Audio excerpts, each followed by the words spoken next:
Lawrence Bishnoi gang का सदस्य भूपेंद्र सिंह रावत और भूपेंद्र खरवा गैंग के लिए हथियारों की सप्लाई करता है। खरवा ने पाकिस्तानी एजेंट के माध्यम से भारत में अत्याधुनिक पिस्टल और ड्रग्स मंगवाना का बोला है। उसने मलेशिया और कनाडा में बैठे एजेंट के नंबर भी बताए हैं। पुलिस और जांच एजेंसियों से बचने के लिए लॉरेंस गैंग के सदस्य वॉइस ओवर इंटरनेट प्रोटोकॉल यानी कि VoIP का इस्तेमाल करते हैं।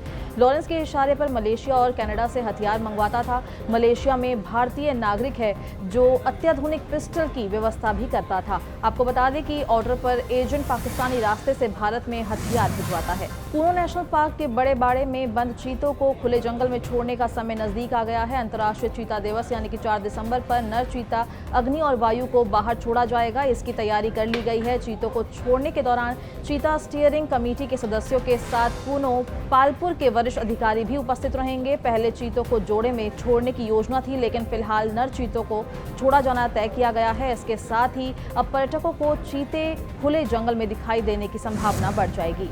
साइबर अपराधों पर रोकथाम के लिए पुलिस ने संसाधन बढ़ाने शुरू कर दिए हैं। भोपाल के 37 थानों में रविवार को साइबर हेल्प डेस्क की शुरुआत हो गई है। पुलिस आयुक्त हरिनारायण चारी मिश्रा ने हबीबगंज थाने पहुंचकर इसका शुभारंभ किया। हेल्प डेस्क की जिम्मेदारी शहर में 400 पुलिस कर्मचारी संभालेंगे। इन सभी पुलिसकर्मियों को 6 दिन का विशेष प्रशिक्षण दिया गया है। ये डेस्क 5 लाख रुपए तक के ठगी का शिकायत कर सकेंगे। आपको बता दें कि जल्द ही शिकायत होने से पीड़ित का रुपए साइबर पुलिस तत्काल होल्ड करा लेगी। इससे रिफंड होने की संभावना बढ़ जाती है। इस नई व्यवस्था के लागू हो जाने के बाद साइबर ठगी की शिकायत करने साइबर क्राइम सेल नहीं जाना होगा। नजदीकी थाने में इसकी FIR लिख ली जाएगी। आपको बता दें कि साइबर क्राइम सेल केवल बड़े मामलों में कार्रवाई करेगा। अधिकारियों का कहना है कि नई व्यवस्था से लोगों को जल्द राहत मिलेगी, वहीं कार्रवाई में भी तेजी आएगी। मध्य प्रदेश में आज से न्यूनतम समर्थन मूल्य यानी कि 2300 रुपए प्रति क्विंटल पर धान का उपार्जन 1412 केंद्रों पर होगा। 45 लाख टन खरीदी का लक्ष्य रखा गया है। गुणवत्ता युक्त उपार्जन के लिए ऑनलाइन निगरानी की जाएगी।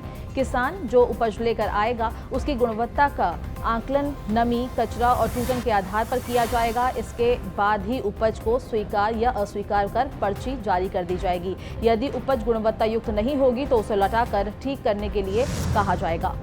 राज्य सरकार अब रियल एस्टेट रेगुलेटरी अथॉरिटी में पंजीकृत बिल्डर निजी निर्माणकर्ताओं को सब रजिस्ट्रार का अधिकार देने जा रही है। इससे वो अपने प्रोजेक्ट में संपत्ति की रजिस्ट्री खुद कर सकेंगे। आपको बता दें कि राज्य सरकार शुरुआत में मध्य प्रदेश हाउसिंग बोर्ड और भोपाल विकास प्राधिकरण के एक अधिकारी को सब रजिस्ट्रार के अधिकार देगी। इसका प्रस्ताव तैयार किया गया है। मुख्यमंत्री की हरी झंडी मिलते ही ये नई व्यवस्था प्रदेश भर में लागू हो जाएगी। इसके तहत हाउसिंग बोर्ड या विकास प्राधिकरण के किसी अधिकारी को सब रजिस्ट्रार का प्रभार दिया जाएगा। मध्य प्रदेश के सिंगरौली जिले में पदस्थ SDM के IPS बेटे हर्षवर्धन सिंह की रविवार शाम सड़क हादसे में मौत हो गई। बताया जाता है कि SDM अखिलेश सिंह के बेटे का प्रशिक्षण हाल ही में पूरा हुआ था। उनकी पहली पोस्टिंग कर्नाटक के हासन में हुई थी, जहां ज्वाइनिंग के लिए वो कार से जा रहे थे, लेकिन रास्ते में ही कार दुर्घटनाग्रस्त होने के कारण उनकी मौत हो गई। आपको बता दें कि घटना की सूचना पाकर सिंगरौली SDM हासन पहुंच चुके हैं। CM डॉक्टर मोहन यादव ने एक्स हैंडल पर लिखा, मध्य प्रदेश के जबलपुर निवासी कर्नाटक कैडर के 2023 बैच के IPS हर्षवर्धन का कर्नाटक पुलिस अकेडमी से प्रशिक्षण समाप्त कर हासन जिले में अपनी पहली पोस्टिंग के लिए लौटते समय सड़क दुर्घटना में असामयिक निधन का समाचार अत्यंत दुखद और दुर्भाग्यपूर्ण है। भारतीय पुलिस सेवा के एक युवा अफसर का इस तरह चले जाना निश्चित ही राष्ट्र के लिए क्षति है। शोकाकुल परिवारजनों के प्रति मेरी गहरी संवेदनाएं हैं। बाबा महाकाल से प्रार्थना है कि दिवंगत पुण्यात्मा को मोक्ष और शांति प्रदान करें। ओम शांति। चक्रवात पेंगल के प्रभाव से रविवार को दिन भर प्रदेश के कई जिलों में बादल छाए रहे। रायपुर समेत कई जगहों में हल्की वर्षा हुई। इसके कारण दिन के तापमान में 2 से 3 डिग्री सेल्सियस की कमी दर्ज की गई। दूसरी ओर न्यूनतम तापमान में 4 से 5 डिग्री सेल्सियस की वृद्धि दर्ज की गई है। मौसम विशेषज्ञ HP चंद्रा ने बताया कि दक्षिण पश्चिम बंगाल की खाड़ी में बना चक्रवात पेंगल हालांकि कमजोर पड़ चुका है, लेकिन प्रदेश में बंगाल की खाड़ी से निम्न स्तर पर भारी मात्रा में नमी का आना जारी है। इसके प्रभाव से अधिकतर हिस्सों में निम्न और मध्य स्तर के बादल छाए हैं। मध्य प्रदेश में कड़ाके की सर्दी का पड़ना का सिलसिला जारी है। इसी क्रम में रविवार को प्रदेश में सबसे कम 7 डिग्री सेल्सियस तापमान राजगढ़ में दर्ज किया गया। हिल स्टेशन पचमढ़ी में रात का तापमान 8.2 डिग्री सेल्सियस दर्ज किया गया। राजधानी भोपाल सहित 11 शहरों में रात का तापमान 10 डिग्री सेल्सियस से कम रहा। वहीं मौसम वैज्ञानिकों के मुताबिक हवाओं का रुख बदलने से कहीं कहीं आंशिक बादल छाने लगे हैं और इस वजह से न्यूनतम तापमान में मामूली बढ़ोतरी भी हो रही है। इसके साथ ही ठंड का जलवा बरकरार रहने की संभावना है। मौसम विज्ञान केंद्र से मिली जानकारी के मुताबिक वर्तमान में देश के पश्चिमोत्तर क्षेत्र में जेट स्ट्रीम बना हुआ है।